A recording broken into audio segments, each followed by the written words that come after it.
on retrouve des indices de ce trafic jusqu'au-delà des frontières. Le plus hallucinant se passe au Congo-Brazzaville voisin. Selon ces documents, des casques d'uranium sont proposés à la vente par un ministre de Brazzaville pour son compte personnel. La commission, c'est elle qui a fait ce rapport. Et ici, c'est le papier de Brazzaville, la commercialisation. Le ministre congolais. Vous voyez ? Ils se négociaient ces casques à l'époque. Ils se négociaient à 500 000 $. Le trafic est tellement important qu'un officier des services de renseignement de Brazzaville demande même de l'aide auprès de l'AIEA.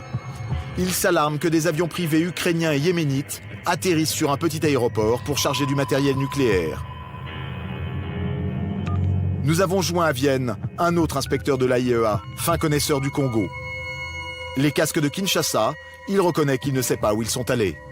On pourrait imaginer que ces casques ont été revendus. Disons que oui, ça aurait pu être revendu ou nous c'était plus de l'avoir, comme c'était de l'uranium appauvri, de l'avoir sous contrôle pour pouvoir s'assurer qu'il ne continue pas d'y avoir des problèmes. Pour vous, ces casques représentent un danger? Disons que ça ne représentait pas un danger immédiat, et on a toujours peur que dans quelle main ça va tomber. On aime bien l'avoir sous garantie, que ce soit dans les pays dotés d'un cycle de combustible, pour limiter le problème de la prolifération. Et à ce moment-là, on est sûr que ça ne prenne pas dans des coins à gauche ou à droite. Direction le Niger,